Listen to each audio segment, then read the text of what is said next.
Guys, wait. I know you can't hear me, but there's going to be sound in a minute. I'm so excited, but you can hear me now.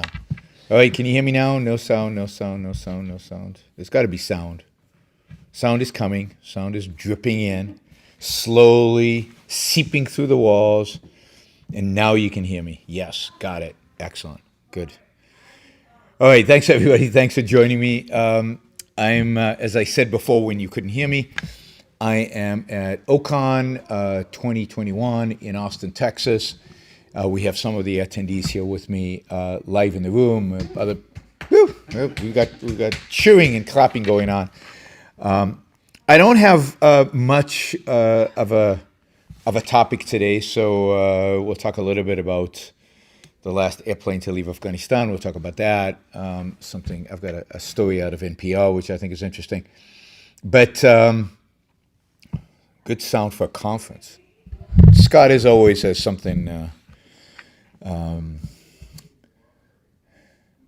always a little cynicism there, Scott. All right, we're going to talk about a story out of NPR, but generally I'm open to suggestions. We'll take suggestions here in the room, and of course the super chat is open. I don't see Ali. Ali's probably not in the room. It's a little early. And I did announce this pretty late, but super chat is open. I will take questions, any topics, any suggestions are welcome. So the usual goals for super chat are there. All right, so I thought I'd say a little bit about Afghanistan. I've talked so much about Afghanistan. I feel a little, I'm sick of it, the whole topic. But a few things have happened since we last talked. I don't think I've done a show since 13 Marines were killed. I can't remember. Did I do a show since 13 Marines again? I don't think so. And the news this afternoon is, of course, that the last airplane has left the Afghan airport, the airport in Kabul, and we're done. The last American soldiers. I'm sure there's a bunch of special forces on the ground all over Afghanistan, but the bulk of the American troops are out of the country and gone. So we have been officially now. Oh, look, Thomas is both here and there. Thomas is both doing super chat and in the live audience right here. That's cool. Thanks, Tom.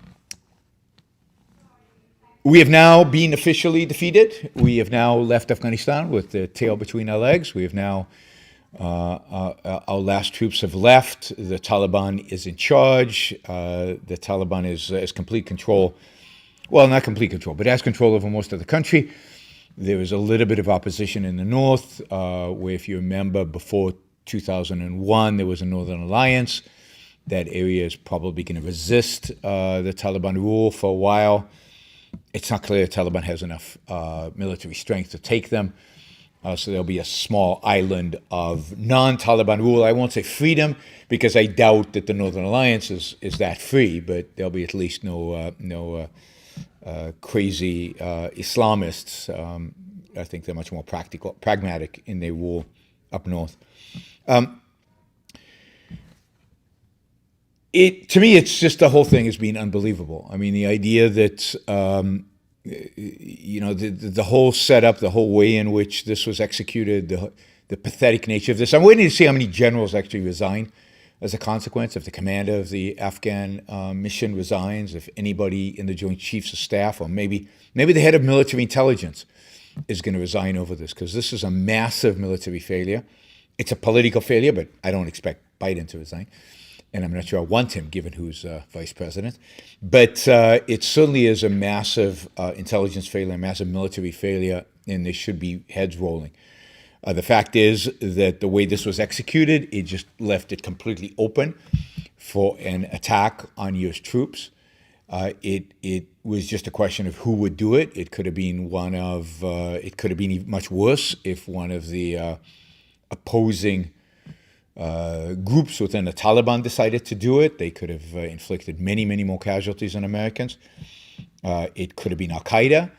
And of course it turns out, or at least we're led to believe, that it was a group of ISIS followers in Afghanistan doing this. It's humiliating, it's absurd, it's It's sickening. It's sickening to see another 13 American lives lost for no reason, really for no reason, in the name of defeat, in the name of the cowardice of our political leaders and of our military leaders, the unwillingness to actually win the war and our unwillingness to actually inflict casualties.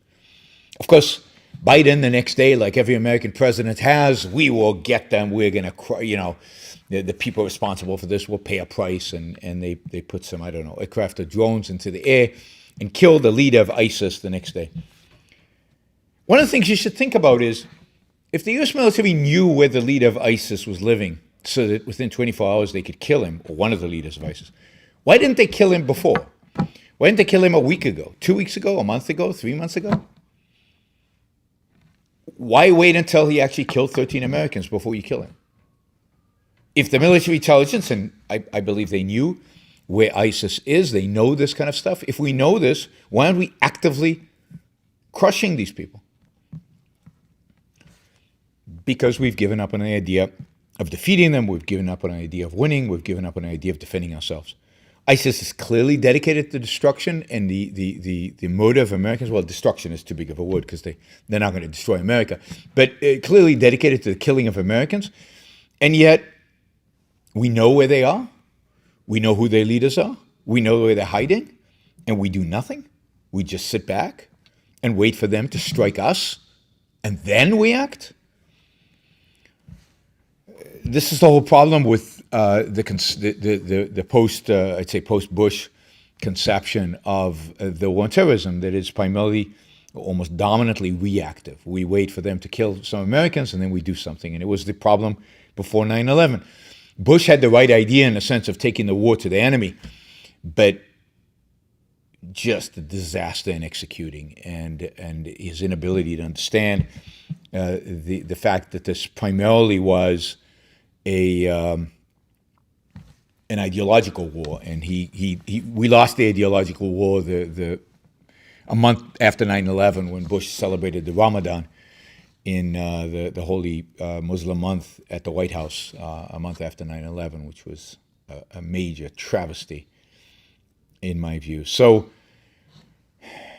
tragic, depressing. We left. There's several hundred American citizens in Afghanistan. One assumes that some of them didn't want to leave, or that we couldn't get to them. Who knows? I don't think there's any real good reporting or any good real information about why or who the hundreds of Americans who stayed in Afghanistan, what that is about.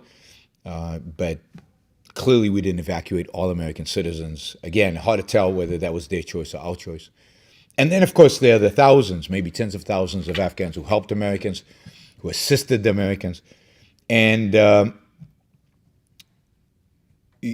who are being abandoned in Afghanistan in spite of promises to get them out, promises that we have violated. What that airplane leaving Afghanistan today symbolizes, I think, for the world, is that we cannot be trusted.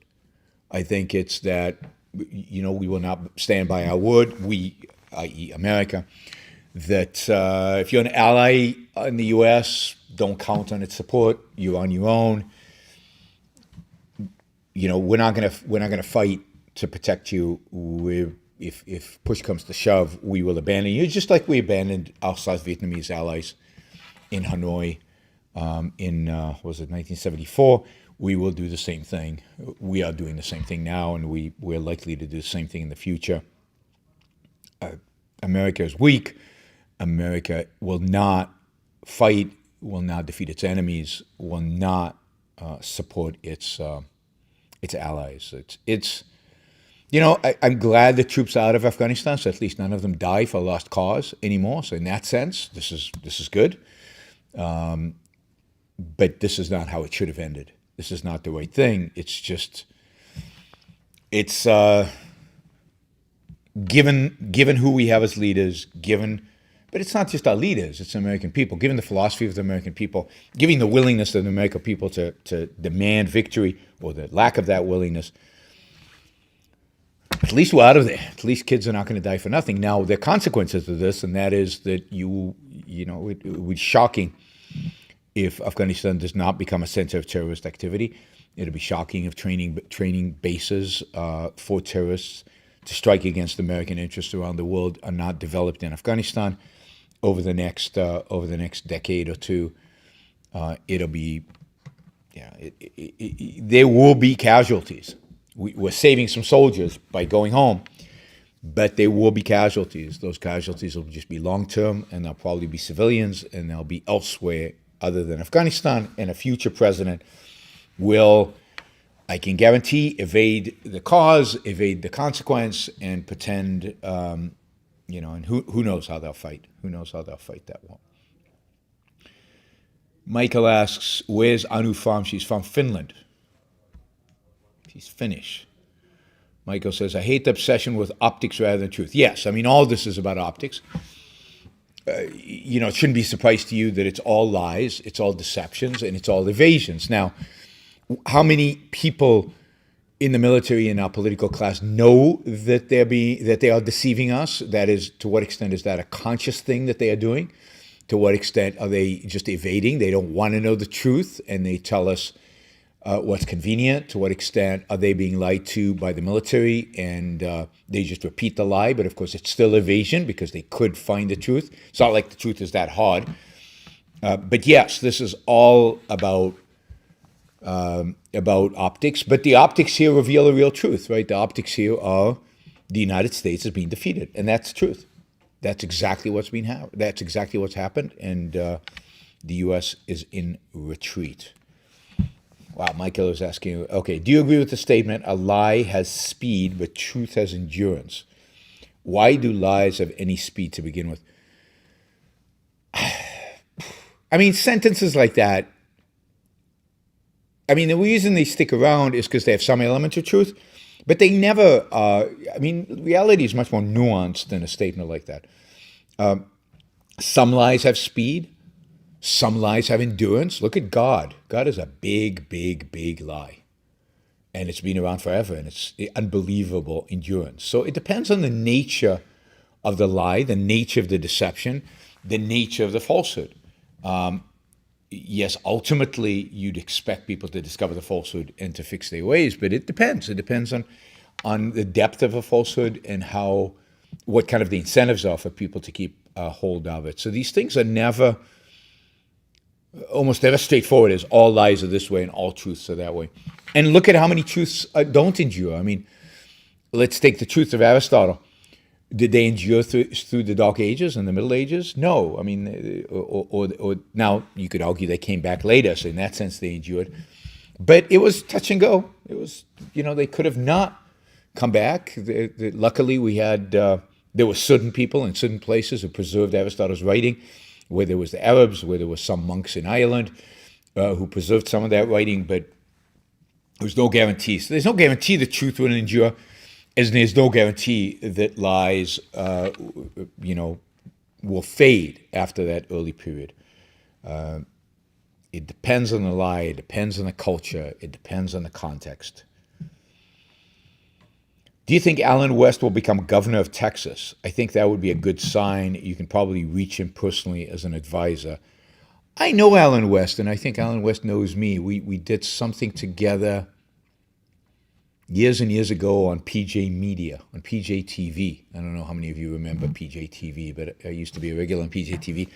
And I did something with Alan West. I can't for the life of me remember what it was. But we did something together. So I think Alan West knows who I am. Do I think he'll become governor of Texas? No. I doubt it. Unless he's willing to sell his soul, which is quite possible. I don't know Alan West well enough to know whether he would sell his soul to the Trump crowd or not. Larry Elder is clearly willing to sell his soul in California by sucking up to the Trump kind of followers. Larry Elder has a higher chance of becoming governor of California than I think Alan West has of becoming governor of Texas. But I haven't followed him, so I don't know how much opposition there is to him, and I don't know who else is running in Texas and whether he has a chance. It's interesting how people get caught in little lies quickly, but big lies like altruism take forever to be exposed. Yeah, philosophical I mean, lies is not exactly the way to think about it, but false ideas, philosophically false ideas, seem to have, seem to survive. Think Plato. I mean, he's wrong on pretty much everything. And yet his ideas survive him and have survived for thousands of years. And it's not that the opposite is true. Again, it's the same kind of issue. It's not that truth doesn't survive or does survive or lies do so. It depends on the context. It depends on the lie. It depends on the deception. It depends what it is. But yes, to the extent that something is philosophical, tied to a philosophical system, and people buy into one part of the system, it's easy for them to buy into the entire system. I mean, altruism doesn't stand on its own. Altruism is not some moral system plucked out of nowhere that is not grounded in other ideas. What allows altruism to survive is the fact that it is grounded on a foundation, an epistemological foundation, that separates your experience from truth, right? So what does altruism depend on? What is the most important force for altruism in the last 2,000 years? Well, the most important force for altruism has been Christianity. And what's the epistemology of Christianity? Well, you don't have access to truth.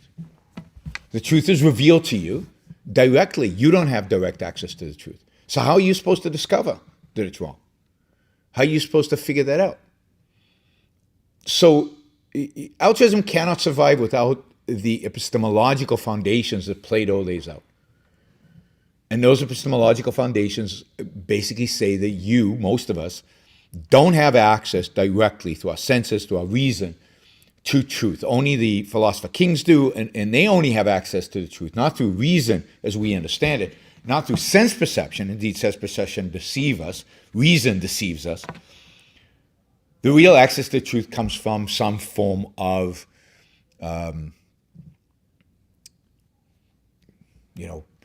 it's not exactly meditation, but some connection to the world of form, some connection, some revelation from the world external to us, from the world outside of us.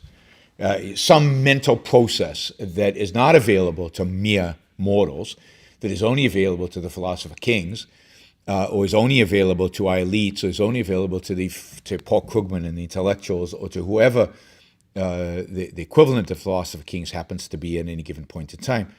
Only they have access to this revealed truth. And once you do that, then you sever morality from reality. You sever morality from interests. You sever morality from ability to comprehend the reasons for what we do. You do what you do. You sacrifice to whomever you are told to sacrifice from, because epistemologically you're impotent. And if you're impotent in terms of your concepts, if you're impotent in terms of knowing the truth, if you're impotent in terms of knowing reality, then your life depends on other people. Your life depends on somebody else. Your life depends on whoever the authority is with regard to knowledge. And therefore, you sacrifice for them. And nobody questions altruism, because the idea of somebody being personally responsible for their own choices, being personally responsible for their own moral choices, their own morality, defining their own values, is inconceivable to people, because they've been taught that they don't have the tools to discover simple truths, never mind the complex truths of morality. So things like altruism survive only because of the undermining of reason, only because kind of Plato's epistemology survives, or Kant's epistemology survives, the delinking of the human mind, the delinking of our senses from reality itself. If we don't know reality, if we don't know truth, if we can't access truth, somebody has to access it for us. We need truth. And what are their incentives, right? If I tell anybody, You are my guide to truth. Tell me what to do. Well, how do they get their truths? They don't have access to the world of forms. They don't speak to God. No pope has ever spoken to God, right? Because God doesn't exist. So it's their whims, it's their emotions. And what are they going to ask you to do? Well, sacrifice to me. Give me power and sacrifice to me. And whoever puts himself in that position of I know the truth and you don't, has already told you that what they're really after is power. Because they're obviously lying because they have no special capabilities. But think about, I guess I'm inspired by my talk on OPA, which I'll talk about in a minute. But think about the fact, everything really does boil down to epistemology in the sense that once you are convinced by a particular epistemology, that is going to a large extent frame your ethics and ultimately your politics. And epistemology really is the driver of the rest of the system of ideas. I don't know. If I talked about Sam Harris and his, what I think it means that Sam Harris says that there is no I, or that he's discovered that there's no free will. You know how he discovers all this? Where does he get his truth from? It occurred to me while reading Opal how this works. You know how Sam Harris says, and more and more people are now saying, you really know the truth when you take LSD. What? When you go on a trip. He says, right, when I go on LSD, I suddenly discover that there's no I. There's no me. There really is a collective consciousness. I suddenly discover that I have no free will, that I disappear. Right? And it's not just Sam Harris, other people, and certainly I think in certain Eastern religions and people who deeply meditate and all this stuff, they all say that when they're in the state, whatever that state is, whether it's drug-induced or whether it's just a meditation-induced or whatever it is, their own being dissolves away into the whatever, right? Into the common consciousness of everybody. Well, what is that, right? These are people who think. This is Kant and this is Plato, right? They need the drugs, or they need this form of meditation to basically eviscerate their senses. They need the drugs and the meditation to basically give them direct access, or what they call direct access, to reality. Because they believe, as Kant taught us, that our senses distort what we see. And since they're intrinsicists, they believe truth is out there. It's there somewhere. Our senses don't allow us to see the truth. But if we can take away our senses, if we can make our senses go away, if we can make our reason go away, if we can make our mind go away, if we could put just a little bit of LSD inside so that eviscerate our capacity to, in a sense, interpret what's out there, then we can see real reality. And this is Plato. It's just a shortcut. Instead of studying philosophy and becoming a philosopher king, you take some LSD and you connect to the world of forms immediately. But it's the impact of Kant, who says, you can't see the real world because of your senses and because of your reason. Okay, well, let's do away with my senses. Let's do away with my reason. And they believe somehow that LSD does that instead of just playing games with, chemical reactions inside your brain. And by doing that, truth implants itself on you, right? So this is the intrinsicist's dream, right? And it is a dream, of course, because it's under LSD, so it's not reality. They supposedly get the truth. They can only get the truth. They believe the absolute truth exists only when their mind is neutralized by drugs or by being in a particular state of semi-sleep, I guess, through meditation. And that's how they discover the truth, that there's no free will. That's how they discover the truth, that I doesn't exist. There's a collective consciousness or anything or any stuff, anything like that. So it really is interesting how they take their intrinsicism seriously. And of course, what is every intrinsicist?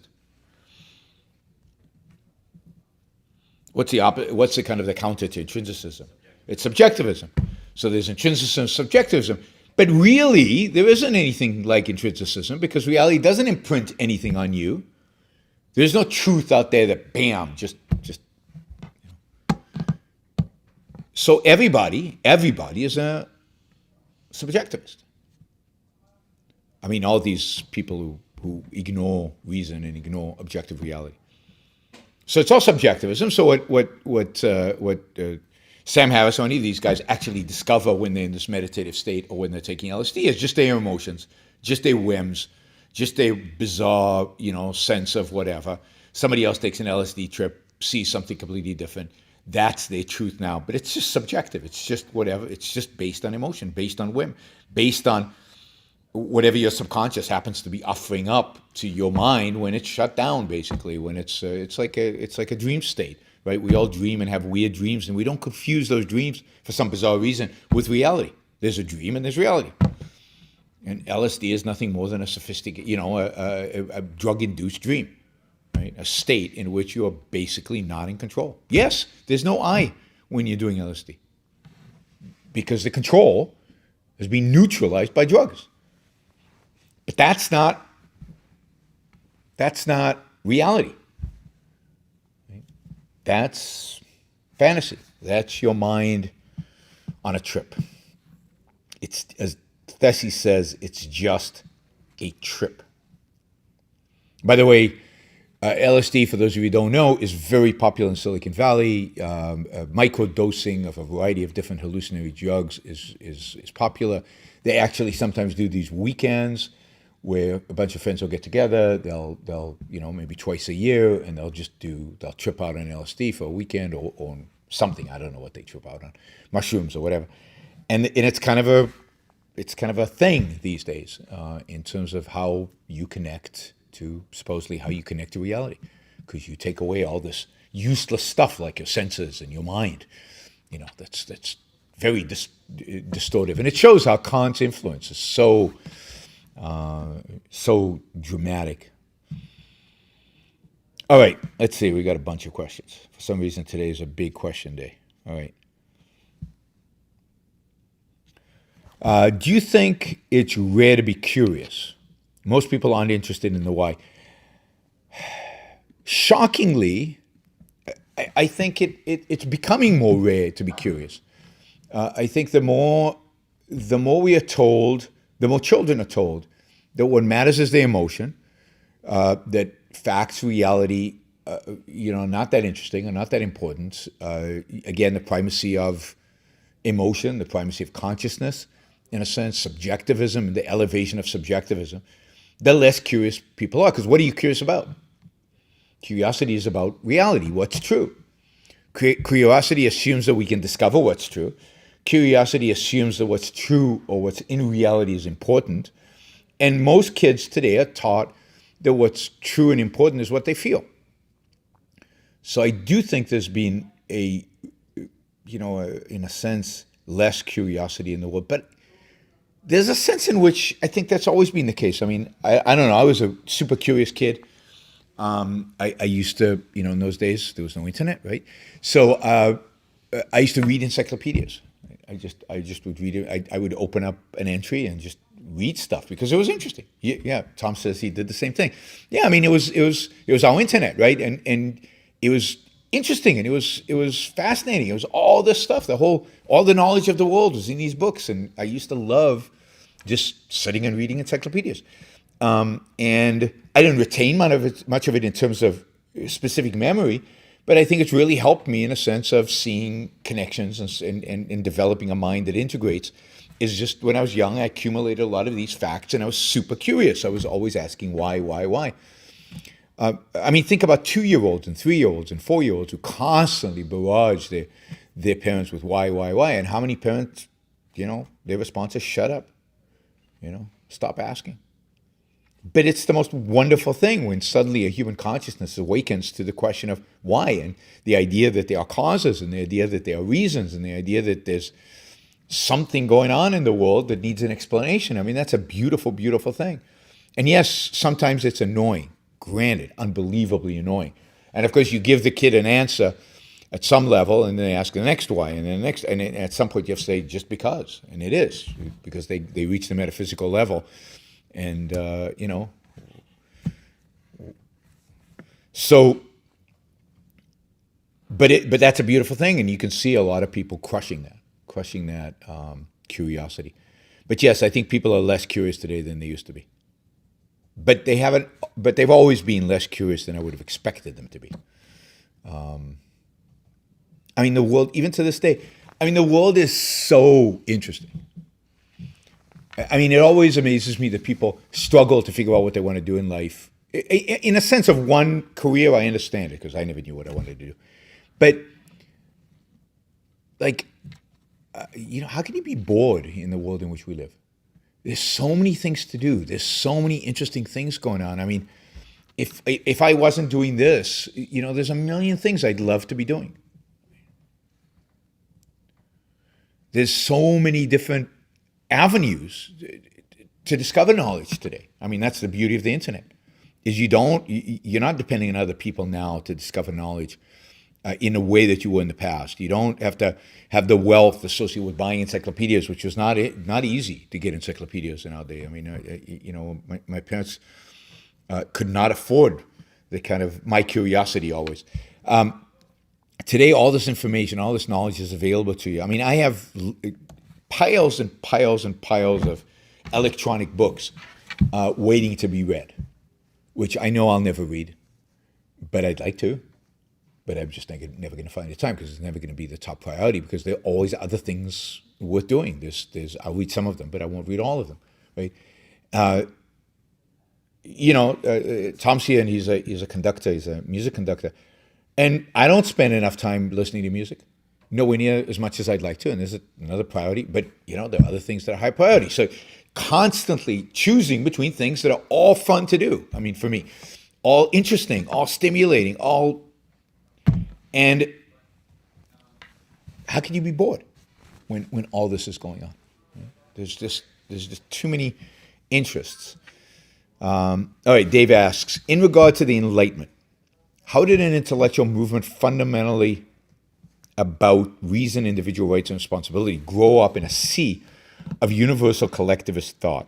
It's astonishing when you think about it. It is, but you also can't think about it as an isolated thing. It's not like, boom, one day there was an Enlightenment, right? And suddenly, I don't know, John Locke and Isaac Newton, and they came out of nowhere, right?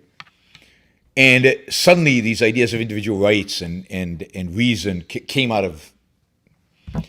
No, this is a long process, starting with Thomas Aquinas, right? Of slowly reason being, initially logic and reason being captured by the Catholic Church and being integrated over there, but then the Renaissance and the discovery of more of Aristotle's writing and art that suddenly reflects these ideas of individualism. I mean, again, I always refer to this, but think of Michelangelo's David as an expression of, here's an individual, a particular individual, not the kind of Middle Ages art where they all look the same. This guy looks different, and he's a hero, which is an individualistic characteristic, being a hero. So the Enlightenment is the culmination of an intellectual cultural process that began with Aquinas, but really hit its stride in the Renaissance. Even intellectually, I mean, you have people writing. Even Machiavelli is already thinking in terms that are first of all secular. They're not religious. They're not purely religious. He's thinking about politics and what does power mean in politics and how is power attained, but what is the purpose of power? He's got a lot of, his ideas are wrong, But he's thinking about these things. He's bringing them out in the open. It's not just about whatever God says. Now you've got a guy sitting there and trying to figure it out, trying to think about it. You've got Galileo, you've got Kepler, you've got Copernicus, you've got a tradition leading up to Newton. Newton doesn't just come out of nowhere. Locke doesn't come out of nowhere. Indeed, in Amsterdam, there are thinkers that predate Locke in terms of talking about rights. They don't quite get it right, not as right as Locke does. Pupendorf and I forget the other guy, but there's a number of these thinkers in the Netherlands in particular. And you've got Spinoza, who comes a little before these guys, right? And whose writings are banned and who's, super secular. That's why he's being banned. And you could argue maybe he hints at maybe a morality that is certainly a morality that's not altruistic, maybe kind of egoistic, but is only hinting at it. And so you've got a period of 200-300 years leading up to Locke and Newton, where science is being taken seriously, where science is being investigated. And if you read about how this all develops, the printing press, suddenly people are reading books, suddenly more people are reading books, suddenly they're publishers who have an incentive to sell books and distribute books. And more people are reading, more and more people are getting engaged, more and more people now, you can write a book on science. Galileo's books on science have huge distributions. People are interested in them, particularly in the North, that is not as it's not under the Pope, and it's not, the Inquisition is not there, and so there is a whole cultural dynamic leading, and if you add to that the fact that by certainly the beginning of the 18th century, Europe is sick of wars. It's sick of Catholics and Protestants slaughtering each other. They've just gone through maybe the bloodiest war in human history. It's hard to tell, but on a per capita basis, the 30-Year War was unbelievably brutal, more brutal in terms of per capita deaths than World War I or World War II, right? 30-Year War. And they were sick of it. Over what? Nobody really knew, right? At the end, it was a religious war, but it was also a war for power. It was a war between a variety of different lineages of kings, who would rule over what, who would dominate Europe. So they were sick of violence. They had been, individualism was on the rise, partially because of the art of the Renaissance. I mean, it's not just Michelangelo's David. I mean, even people don't understand what's special about the Mona Lisa, right? You got the Louvre, and you see, just like 1,000 people are looking at the Mona Lisa, and you kind of peek above them, and you see this painting in the background, and everybody, but what's unique about it? What's special about it? Well, one of the things that's special about it is that this is a period in which, in these paintings, people have individual character. And people talk about this little sly smile that the Mona Lisa has. She has this at the edge of her mouth. She has a little smile. And it's a painting expressing emotions. You don't see that if you go 100 years back, if we go 50 years before that. So there is, put aside the perspective and everything else that's associated with the painting, there's a character, there's emotion, there's individualism in the painting. And you see that in some of the paintings by Raphael. You certainly see it in the sculptures of Michelangelo. In Michelangelo's, there's elements of the romantic, there's elements of choice, there's certainly emotion in his dying slaves. It might not be a positive emotions, but there's a real emotional character. Leonard Peikoff and I think Marianne Sears, although Marianne Sears' lectures were never taped, but have talked about the power of Michelangelo's dying slave. It's an individual with a soul, with a character that's different, and who is suffering, and that you care about this particular individual suffering. Right?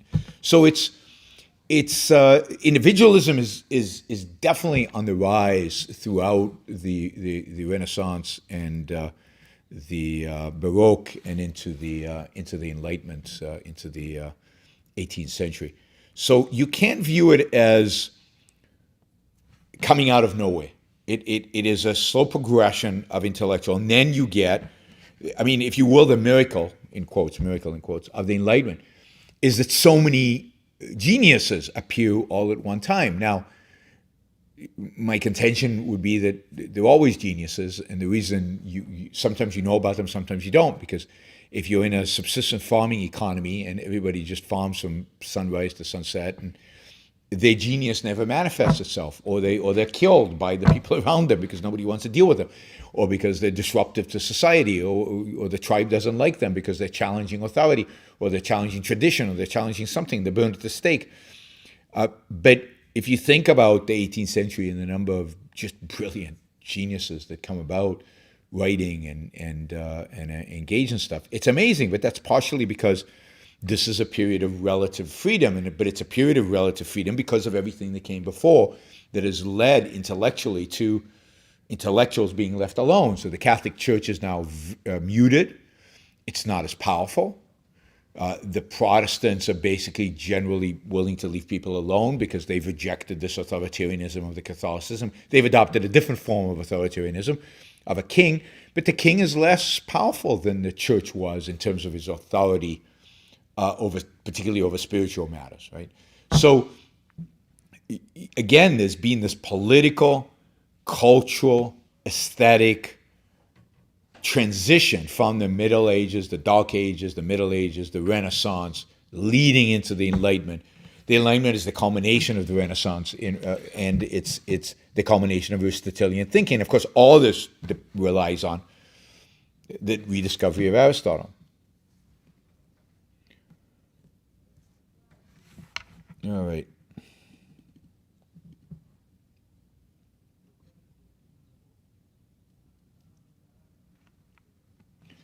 Let's see, there's another $20 question here. What happened to the Middle Eastern attempts at enlightenment? I know they had advanced math at some point and trade. How about during the young Turk era of the Ottoman Empire? So the heyday of the Middle East enlightenment, if you would call it that, or kind of a renaissance, really, it's more Renaissance than enlightenment, was somewhere around, and I don't remember, I used to know the exact date, but I don't remember the exact date, something around 900 to, I'd say, 1100, 1150, although some of it remained in Spain into the 1200s. So this is definitely pre-Ottoman. The Ottomans, while the Ottomans were wealthy, successful militarily, in a world of barbarians, they were the most advanced barbarians, but there wasn't a renaissance under the Turks. It was more, they had a more advanced form of, they were still barbarians, but they were a little bit more advanced than everybody around them. But the Arab civilization, the period of civilization, was a period about 900 to 1100, somewhere around that.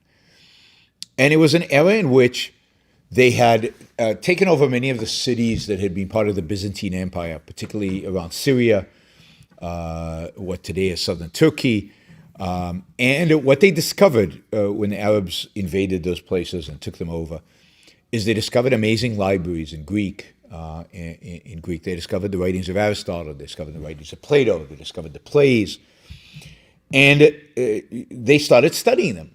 Right? In every people anywhere in the world, they're going to be people who are interested in ideas. There's going to be a certain percentage. There's going to be some people who are just interested in ideas, and they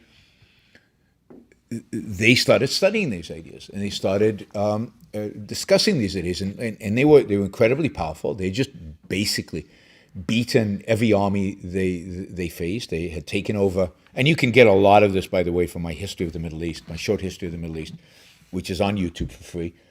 So I encourage you to find that course where I get into a lot of this detail. But the Arabs had basically conquered the Persians. They'd gone way to the east. There's a lot of Muslims in India because they got all the way there, and ultimately even all the way as far as Indonesia and Malaysia. So they really went all the way east. On the west, they conquered Spain. Right, they'd gone all northern Africa was theirs. Spain was theirs. They had conquered. And the Byzantine Empire kind of stood in their way for a long time. Ultimately, it fell to the Turks. But there was a little enclave of Byzantine Empire. There was there, and then the north was kind of the Huns and the other kind of Germanic tribes that had defeated the Romans. But they were very confident. They had immense wealth because they, one of the virtues of Muhammad, although I'm probably going to be now lambasted on some social media for even saying that Muhammad had any virtues. But one of the virtues of Muhammad was he was a trader and he was rich.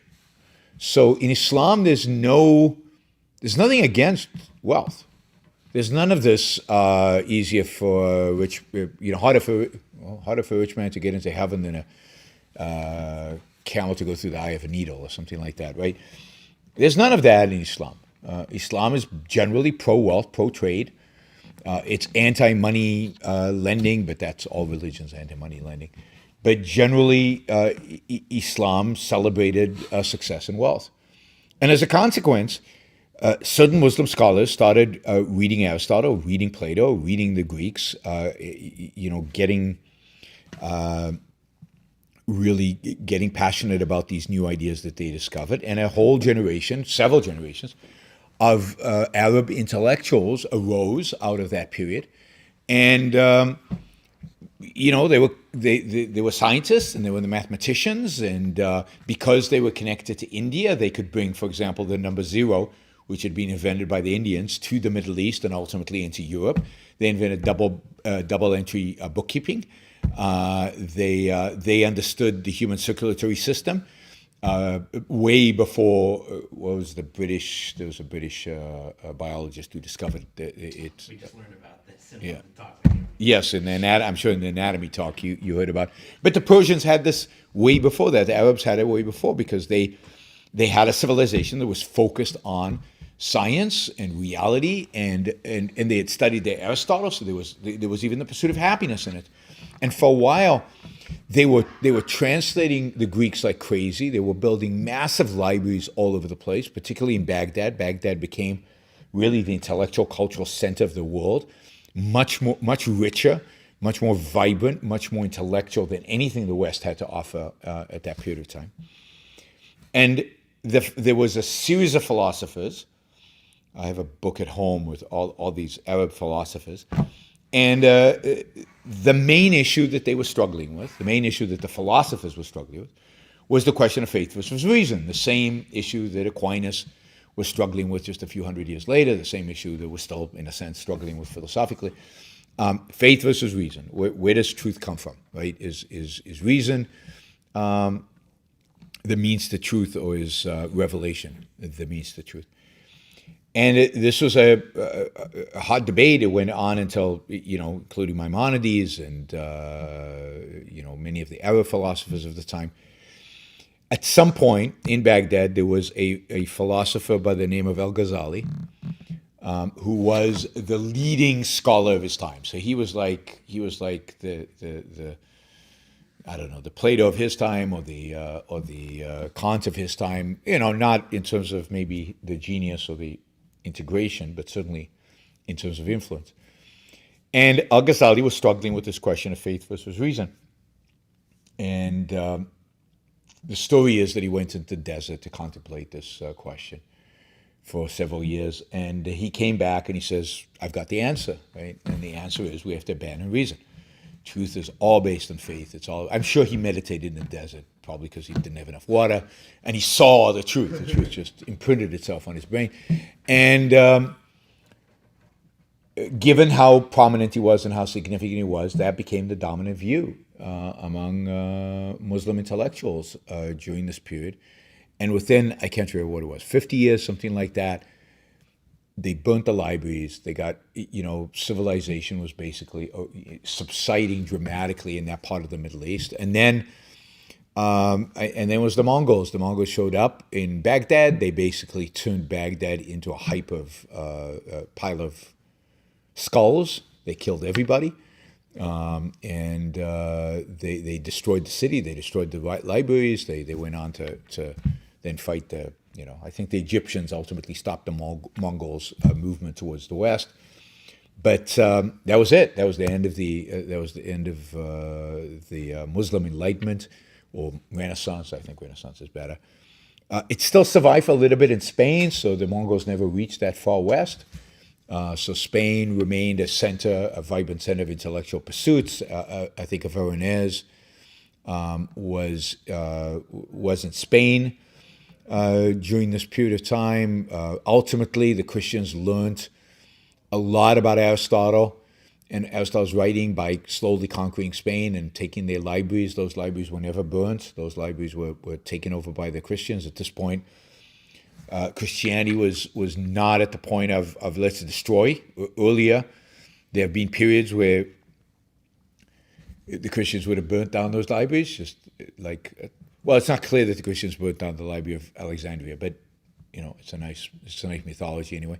But they didn't burn down the libraries in Spain. They actually adopted those books, translated them. So indeed, Aquinas read Aristotle not in the original Greek, but in Latin, which is what he would have read, translated from Arabic, which had been translated from Greek. So it is the Arabs who saved civilization, not the Irish, right? So it's there's that book, The Irish Saved Civilization. But the Irish did their job too, because the Irish in their monasteries had copies of books that had disappeared from the West. But most of the books that were discovered ultimately came from Spain, came from the Arab Renaissance that continued to survive and became very Aristotelian, right? The Jewish philosophers and Arab philosophers were dominantly Aristotelian philosophers. So when you read them, you can see that much more so. I mean, the Christianity is a Neoplatonic religion. And again, if you guys are interested in this, not so much in the Arab side of it, but in the side of the West, I highly, highly, highly recommend Cave in the Light. Cave in the Light is a great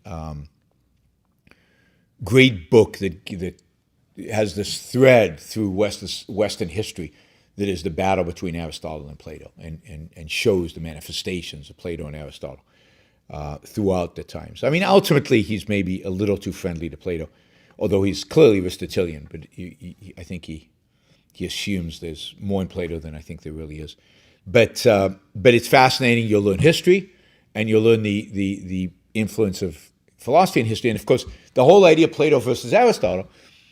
Where did you first hear about this? You didn't hear about it from Cave in the Light. Where did you first hear about it? Well, it first, I think I first heard about it, that kind of duality. I think Ayn Rand mentions it in For the New Intellectual.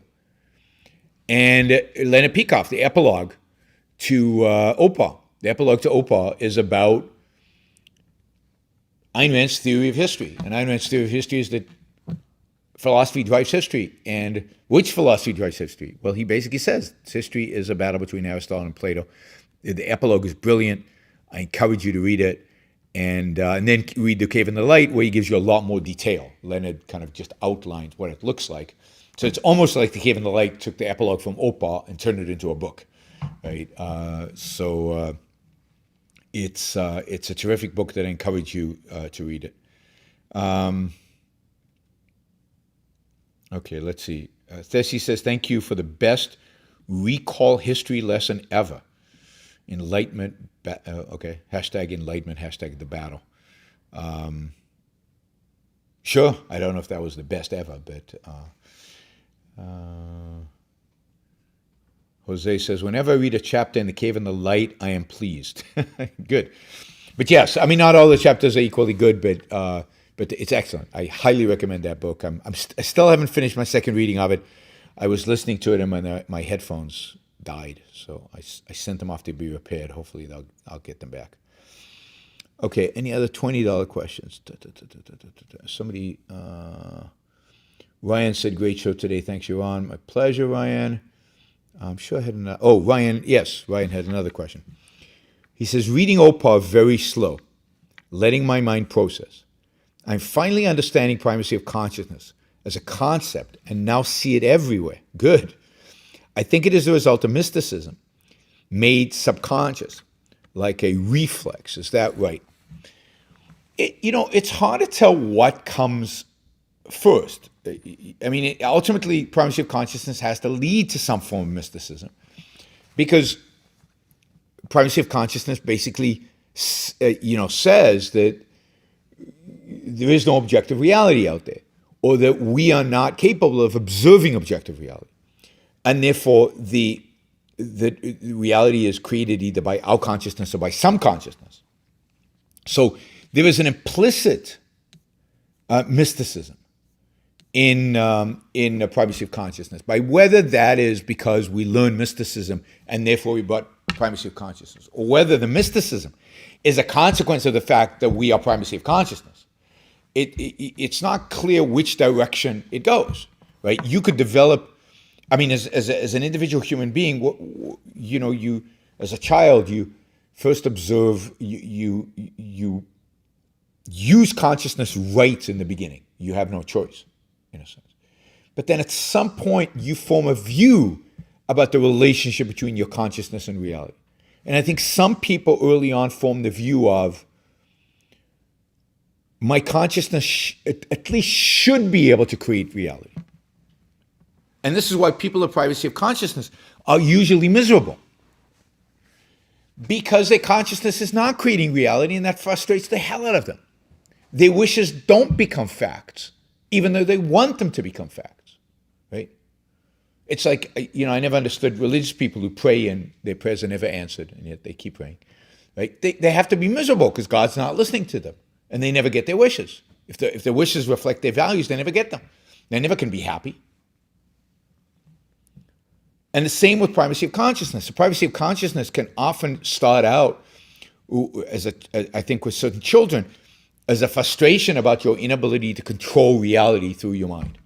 And some people figure that out. Oh, I can't control reality through my mind. Okay, so reality's for, my consciousness is there to be aware of reality. It's not a tool for manipulating reality. It's a tool for awareness. It's an awareness tool. Some people never learn that, and they're frustrated all their lives because they can't get reality to do what they want. And then, because of that, they might turn and become mystics.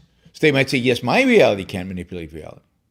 But since I want my reality, I want reality to be manipulatable psychologically, they're now open to be mystical because they're now looking for another consciousness that can manipulate, whether it's social consciousness, right? It's society manipulates reality. Or it's a Sam Harris who, at the end of the day, has to be a mystic, right? Because there's no I.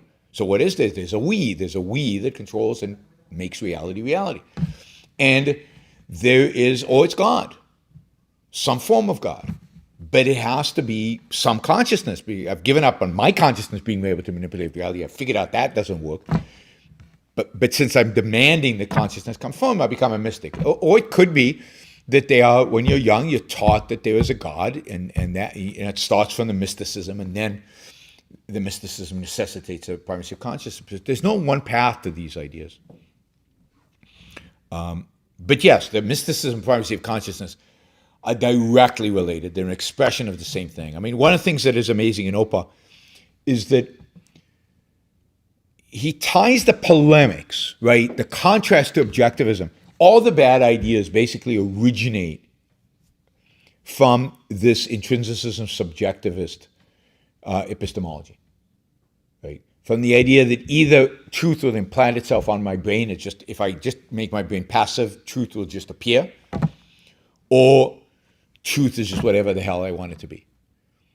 And both of those correlate with, with different forms of mysticism. They correlate with different forms of, of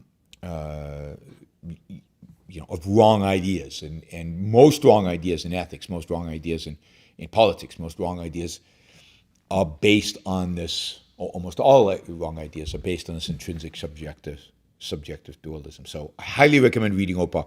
You'll learn so much. And yes, read it slowly. I mean, I advise, if you're going to read Opa, do a study group. Get some other people. I said this in my lecture the other day. I said, get some other people. They'll see things you won't see. They'll ask questions. You'll have to force yourself to answer the questions to yourself, to them. The interchange, the interaction, I mean, assuming you have a study group of smart people, will incredibly enrich your reading of Opa. Because sometimes you read a passage in Opa and it seems clear to you. Yeah, get it, that, move on. But if you'd stopped, and maybe because it wasn't clear to somebody else, answered a question about it, maybe you'd seen more depth in it. Maybe by slowing down, you'd see, oh, well, maybe I don't get it. Maybe now that I have to explain it, I don't quite understand it. So having a study group that forces you to kind of question every little thing is great, and Opa is an ideal book for that. Nicholas, thank you. Thanks for the support. That's great. Gene, thank you. And Alec Ramos, thank you for keeping track of the Super Chat contributions. That is very helpful. All right. Let me just copy paste some of these Super Chat questions so I can keep track of everything. Let's see. All right, guys, we're at, where are we? We're about $260. So $140 short of the regular goal. I think the goal for this month was $600 a show, so quite a bit short on that. $260. Yeah, I mean, we would have gotten there if all these $5 questions were $20 questions. But no, I understand that some of you can't afford that, so that is fine. No pressure. Let's see. All right, no other $20 questions, so we'll just do them in order that they were received. Florida Nick, thank you. I appreciate that. Florida Nick is doing $1. If Florida Nick can do $1, anybody can do $1. All right. Why is Europe fascist? Is considered pejorative, but political parties are still named communist despite the millions of deaths caused by communism. Thank you, Alex. Really appreciate the support. Alex, you're here. Yeah. Alex is right here, and he's over here as well. It's not just in Europe. I mean, in the United States, if somebody walked into a room and said, I'm a Nazi, he would be shunned, he would be kicked out, he would be treated like dirt, he would, in most places, right?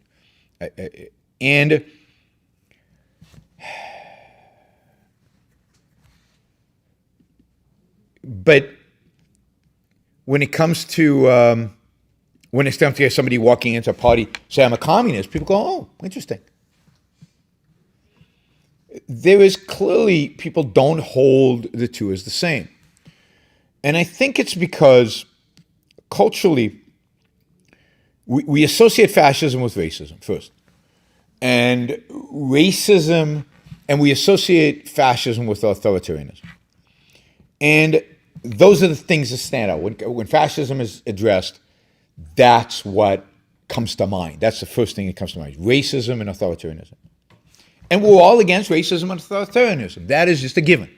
That is well established, that we're against racism and authoritarianism. That is culturally being accepted and determined, and there's no questions about it, and everybody knows that's bad. Unless, of course, you're racist of the left, and then, like critical race theory and stuff, and then anything goes, right? But anything goes there because their racism is couched in a different context. The racism of the left, very similar to communism, is couched in the context of equality, right? So the left is racist in order to achieve equality, so it's okay. Racism in order to achieve superiority is not okay, but in order to achieve equality is okay, right? And this is the thing, communism is viewed as a system of equality, not of authoritarianism primarily. Yes, okay, so communism went the wrong way by being authoritarian in its seeking out equality, but you can have communism that's not, we're told, authoritarian. We just want equality.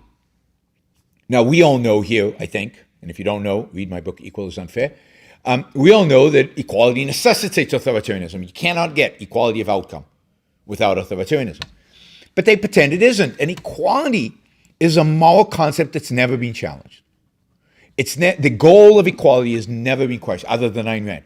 It really hasn't been challenged morally, philosophically, epistemologically. Because equality, what's the argument against equality? Epistemologically. Well, it's impossible. And things that are impossible have no standing, cannot be values, cannot be things we strive towards. They're impossible. And there's a reason they're impossible. Practical is the moral is the practical. If they're impossible, they're immoral. So people hold communism as, you hear it all the time, good in theory, bad in practice. And what's the theory? Why is the theory good? Because equality is good. because egalitarianism is good. And again, CRT, the way critical race theory is presented is not blacks are better than whites. It's presented as we have to discriminate for blacks in order to make them equal to whites. Equal in what sense? Not equal before the law, then you wouldn't be discriminating. Equal in outcome. And they take the average wages of whites, the average, whatever, right, wealth or whatever the criteria is. But it's always how many people admitted to a particular university, how many people in a class, how many people in movies, how many people, they don't do that to basketball, conveniently, right? But, so it's we haven't challenged, our culture has not challenged morally the fundamental beliefs of communism. And that's true in Europe, certainly, and it's true in the United States. We've challenged morally the fundamental assumptions behind fascism, but not behind communism. So fascism is unacceptable because it's clearly immoral. Communism is kind of unpleasant because, yeah, a lot of people died and it failed and it was really miserable, but it's a good theory. I wish it could be put into practice, right? Because morally, we've never challenged those ideas. Stephen, thank you for the support. Really appreciate it. All right, we got a $20 question by Robert, who's here at the conference, but not here in the room.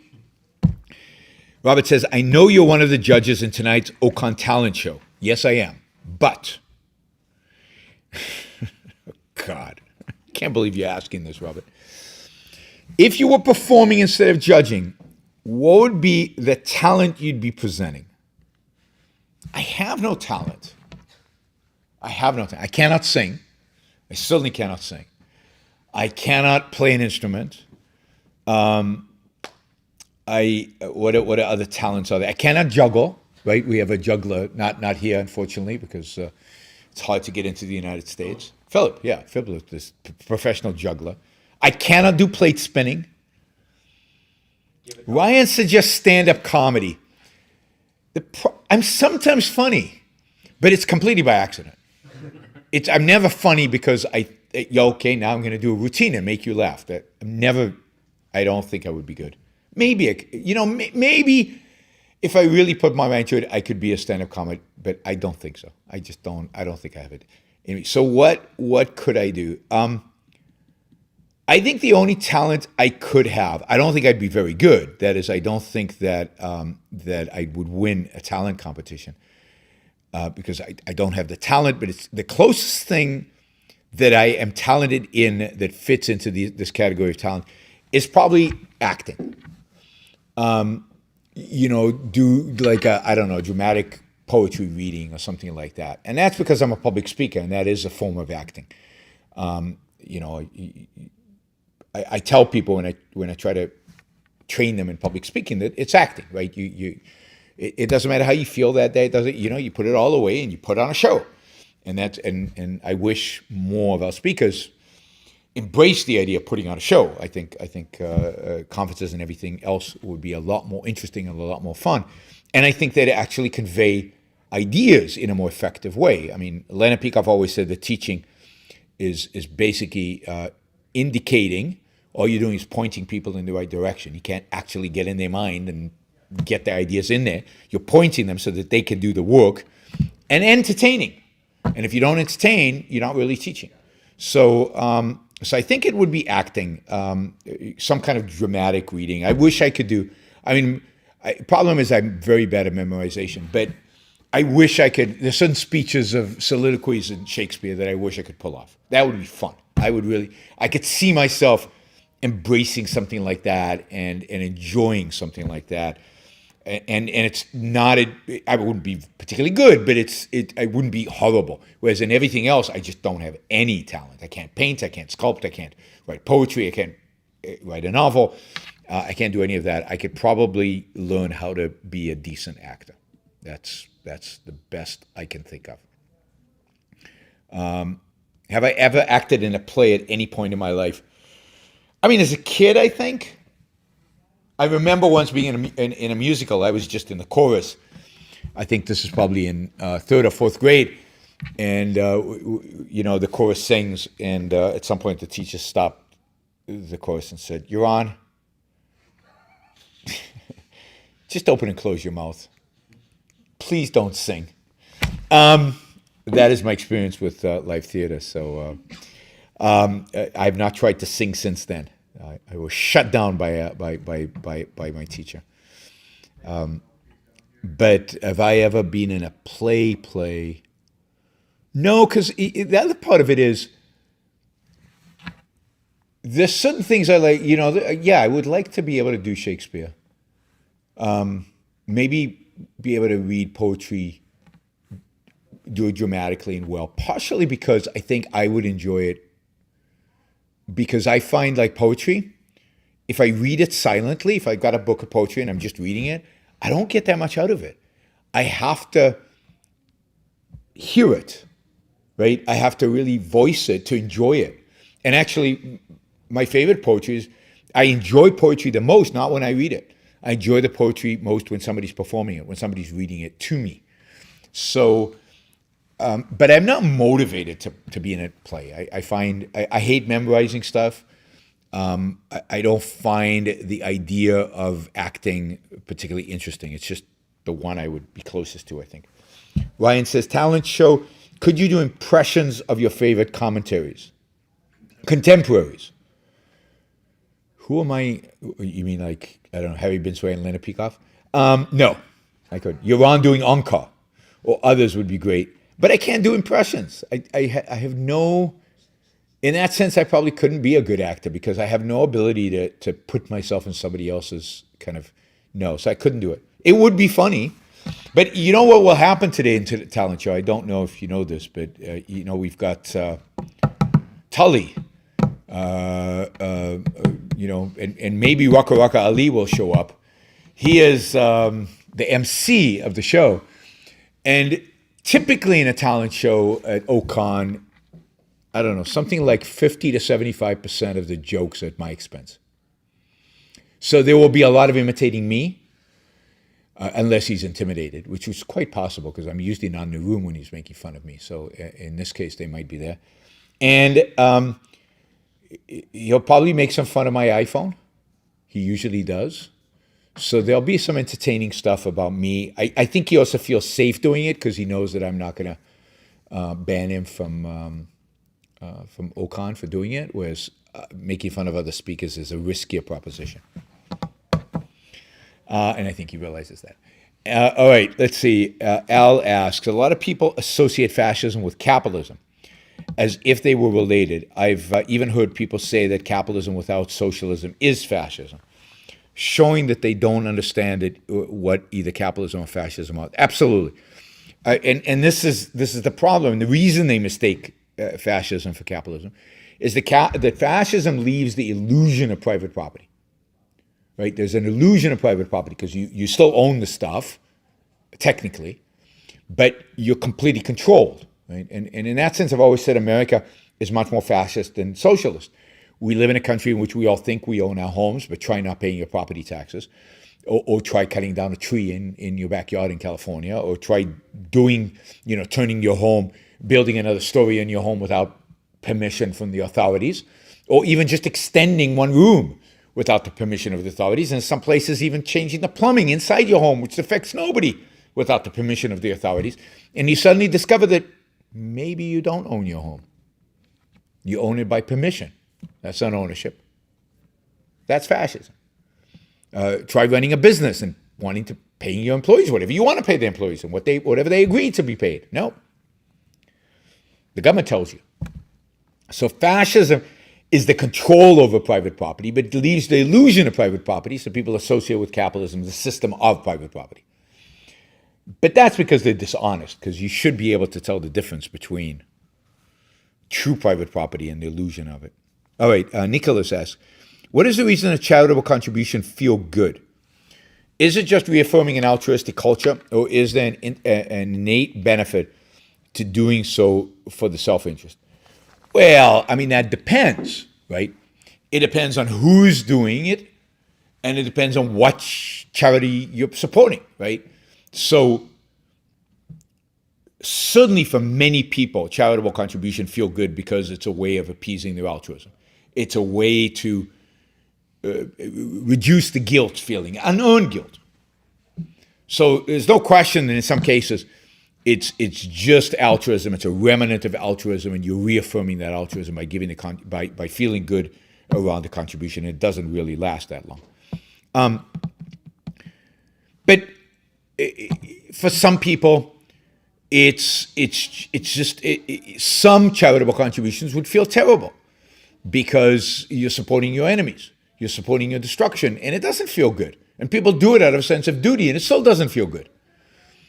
And then some people give charitable contributions because they're rational and they support a particular cause, or they really care about human beings. And there's a human being that needs your help, and you know, they're not a bad human being, and just your general benevolence and your general support of human life and human being, and human life is of value to you, so you support them. And so they could be that. So it really depends. A charitable giving can feel good if you're self-interested, but you have to be careful not to put your emotions before everything else. Put it this way. My guess is that taking LSD feels good. But is it good for you? So giving to charity might feel good, but is it good for you? If it's motivated by altruism, it isn't. So it's your job, your responsibility as an individual to figure out why it feels good. And then to figure out to only do it only give to charity if it is good. Don't conflate emotions with the actual benefit to you. Our emotions can deceive us in terms of the value of something to you. And this is why you can't discover your values just by looking at your emotions, just by looking inside. To discover your values, you have to make sure that what you value is good for you. It has to be within a context. The context is your life, what is rationally good for human life. So don't fall into the trap of placing emotions above all else and using that as the standard for egoism. The standard for egoism is not whether it feels good. The standard for egoism is whether it is good. And is good is a scientific question. It's a question of, you have to establish a context, and it's a question of reason, and not a question of emotion. All right, we have now a lot of Super Chat questions, guys. I'll try to get through all of them. And we're probably just over $400, so I'm pretty happy with that. So if you're going to ask another question now and you expect me to answer it, better be for big bucks. Because at some point I need to go get dinner so that I can go judge the talent show. All right, if I don't get to all the questions, we'll do them next time. Do you think Biden makes it to the end of his term? Yes, I think so. I don't see why not. I mean, I don't think the Republicans will impeach him. I don't think there's a majority in the Senate to impeach him. I mean, not just to impeach, the House does, but technically if they take the House. I don't know that he's going to drop dead. While his cognitive ability is not exactly there, I don't know if it'll get so bad that there'll be the recognition of that and moving off. So I don't know.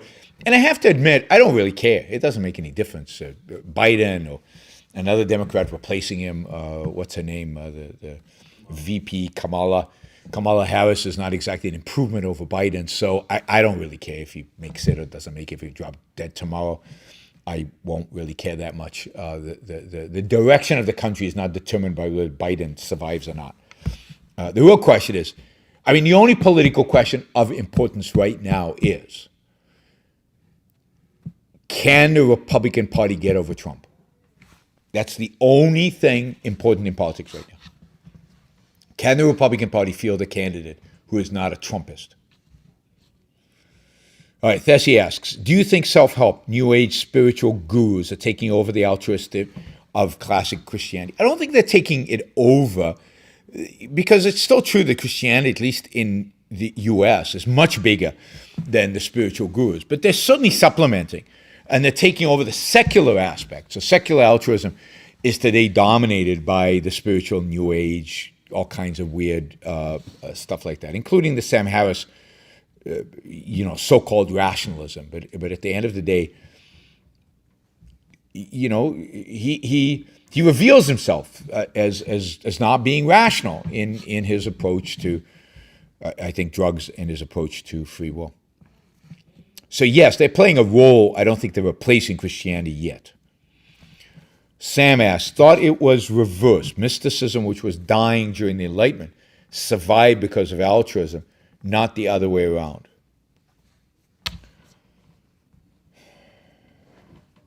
No, I don't think that's right. I think mysticism survived because of Kant, because once you severed the relationship between our mind and our senses and reality, the only alternative to discovering truth was some form of mysticism. The only way was some form of either subjectivism or intrinsicism. Reason and objectivity was out. And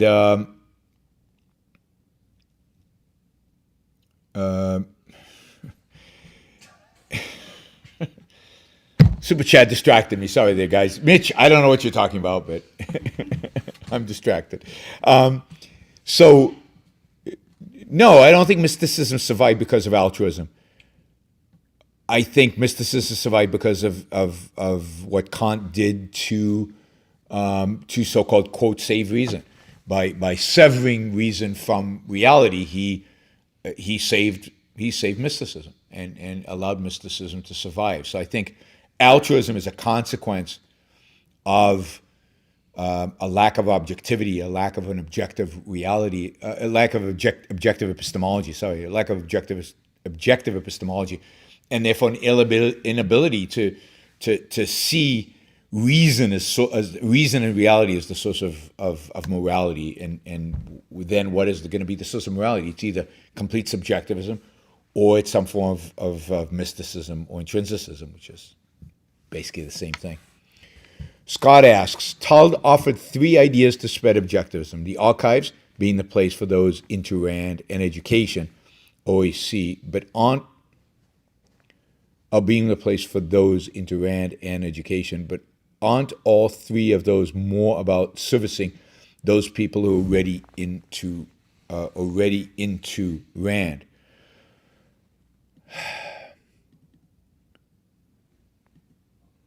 I mean, there's a sense in which yes, but what happens? What is education, right? You're educating whom?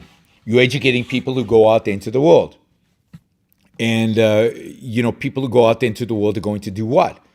They're going to either live a good life and be models for people to emulate, or they're going to be intellectuals, particularly if you take the OAC as the Objectivist Graduate Center and everything involved in that.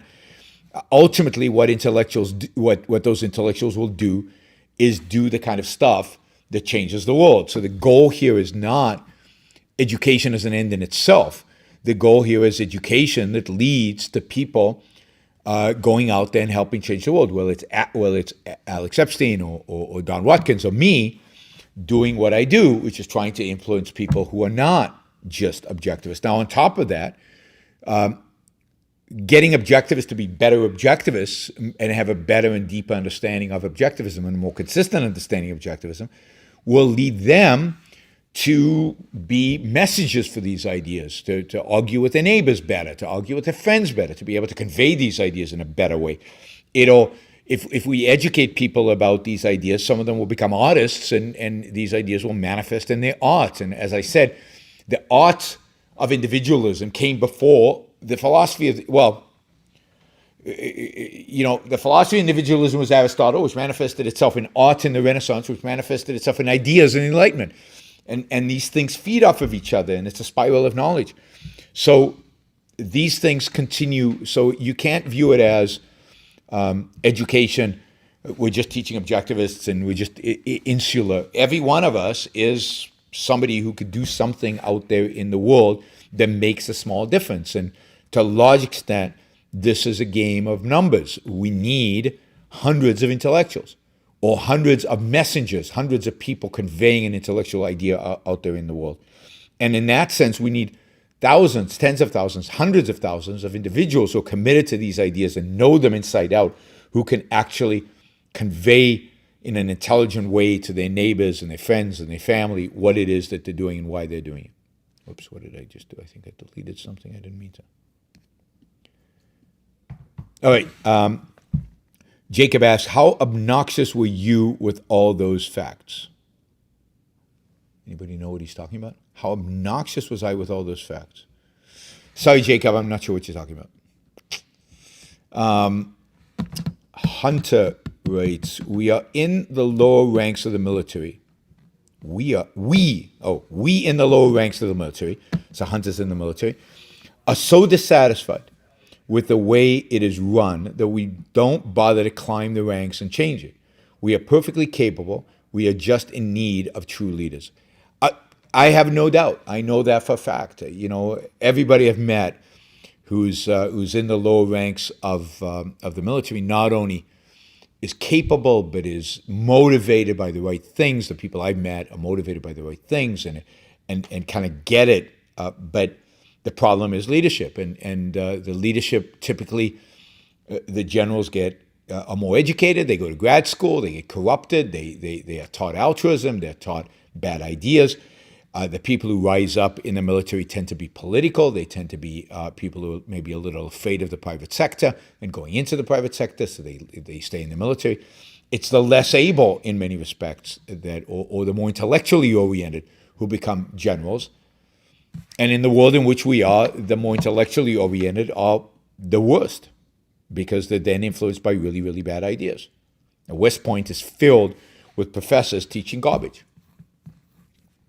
Tessie asks, the tribe doesn't like them because they're challenging authority. That's what I said, giving you 5 just for that quote. Okay, excellent. Tessie also saying, that was the history one. That was the history compliment. Thank you, Tessie. Sam says, Peikoff said art is the last branch of philosophy, but politics is a result of culture. Art influences culture more than politics. Should politics be last?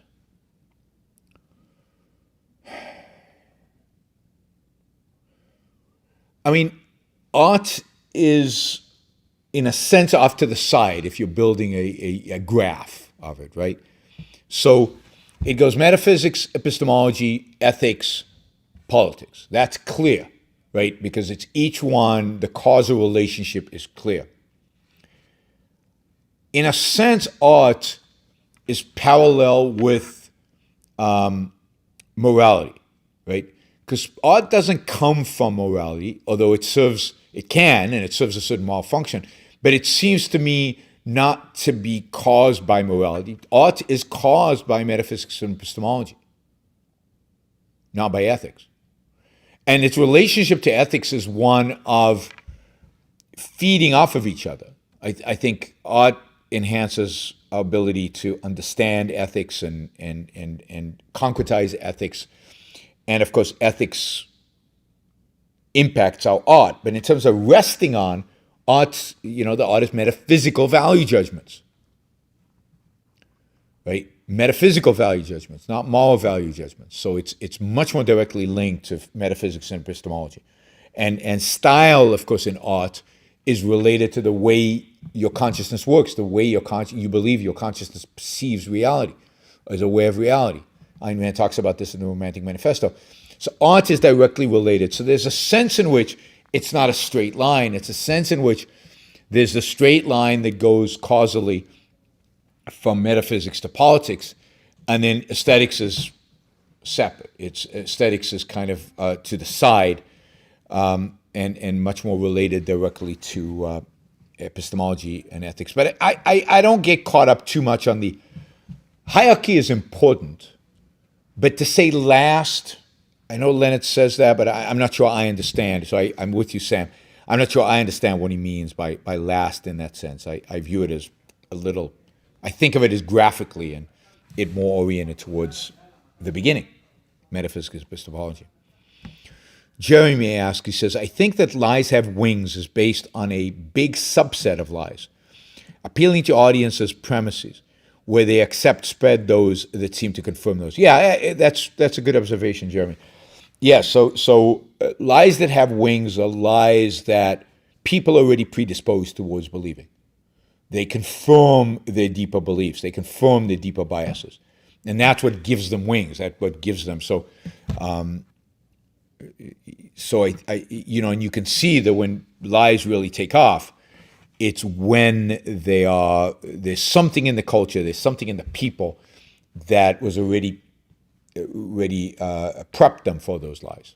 Right? So he says false memes. Yeah, false memes. You see that. You can tell lies to a Trump audience, different lies that will spread quickly than the lies the left tells its audience, because the two audiences are already prepped for particular types of lies. And then they don't look at reality. They look, does this lie fit in with everything else that I hold? And so they're not looking at reality as a measure for truth. Okay, that was Jeremy. Themaster says, Leonard Peikoff says, the reading Atlas Shrugged would make OPA an easier read. Do you agree? Absolutely. Atlas and the Fountainhead, I think, would make reading OPA easier because art gives you the concretes that represent or that reflect that are concretizations of these abstract ideas. And you can think, when he talks about integrity, you can think of how it works. When you talk about productiveness, you can think of Hank Rearden. So you can associate it with particular characters, which I think gives it strength.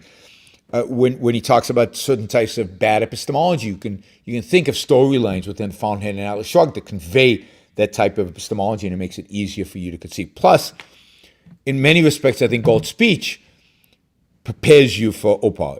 It's kind of it's a condensed, short, dramatic version, if you will, because it has to fit a certain drama version of an integrated whole of objectivism. So again, that preps you for OPA. Stephen asks, do you have a hard time listening to yourself like many actors?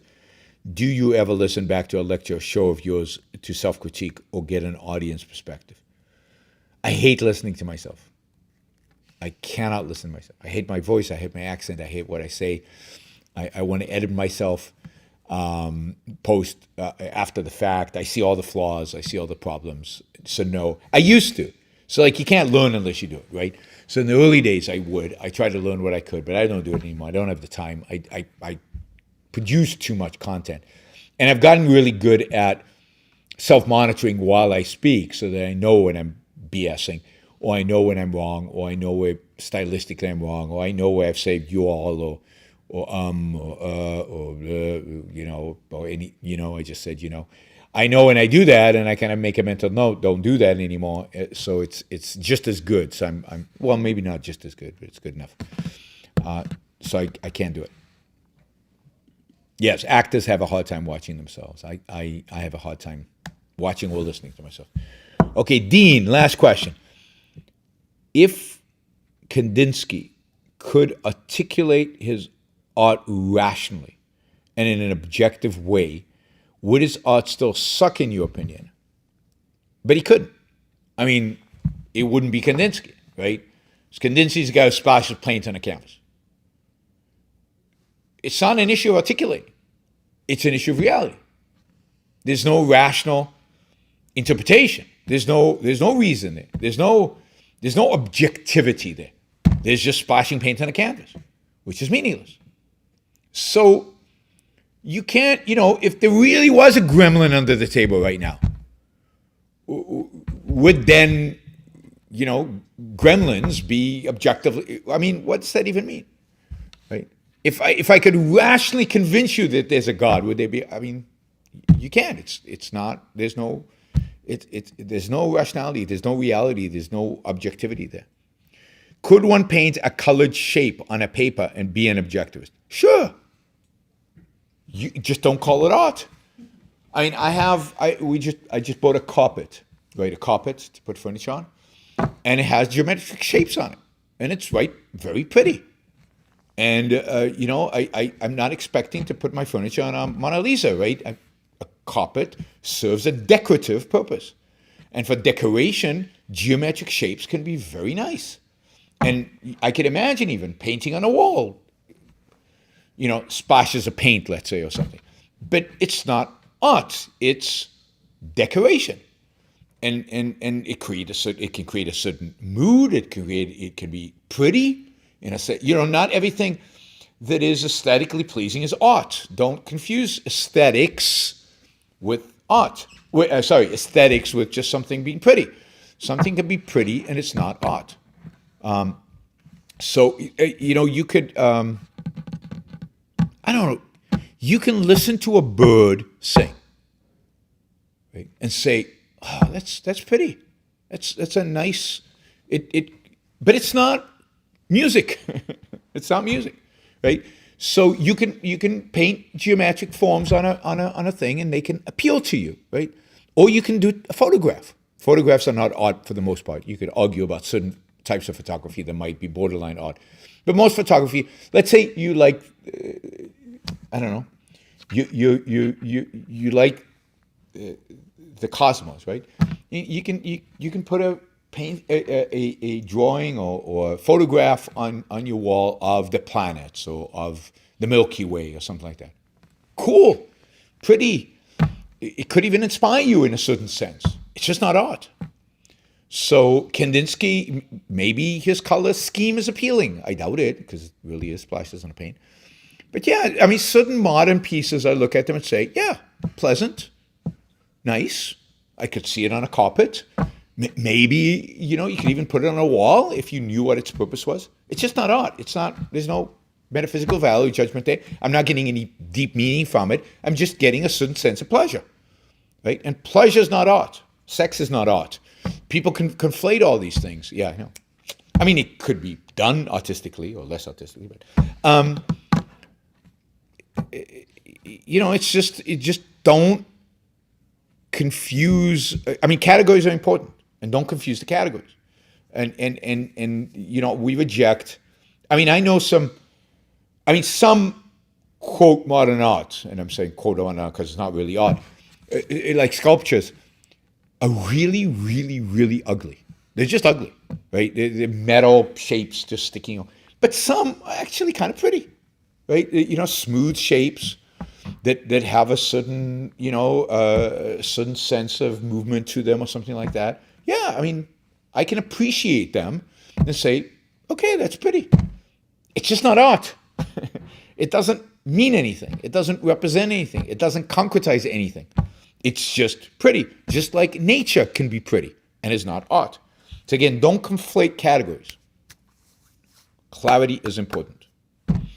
All right, I think if I end now, I can get dinner before the talent show, which I'm judging, not performing in. Thanks, guys. We've got a small live audience here. Thank you for all the super chat. We did make it just about $400, so that's great. I think this will probably be the last show of the month, and this month turned out to be much better than I expected, given how we started it. This next month's going to be tough as well because we've got OCON for another few days, and then I'm traveling to Europe. So those of you in the UK, stay tuned for announcements about UK events. Those of you who are in Netherlands, I'm doing 2 events in the Netherlands, one in Rotterdam, all of this assuming the gods of COVID or the authoritarians of COVID allow me into these countries. But 2 events in the Netherlands, one in Amsterdam, one in Rotterdam, one event in, yes, I'm coming to London, Tessie, one event in Vienna, and an event in Lisbon, in Portugal. And maybe, I haven't heard, I was supposed to hear today, maybe we're going to sneak an event in Athens, although Athens is kind of far to go for one event, but this is what I get paid the big bucks for. So I might be going to Athens. I'll let you guys know. But again, all dependent on rules of COVID, whether I can get tested in time and whether I can fill out the documents. And Rules change hourly. the Swordfish Studio says these arguments are terrible, Ewan. I don't know what the hell you're talking about. All right.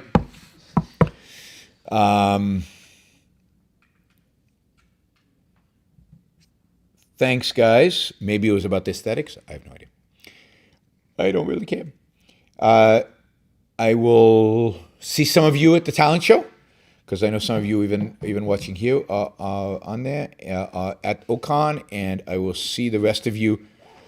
If I can do another show from Austin, maybe Thursday. We'll see if there's a strong enough internet in my room. Otherwise, I will probably do the next show on Saturday. Saturday and Sunday will be shows. All right, everybody.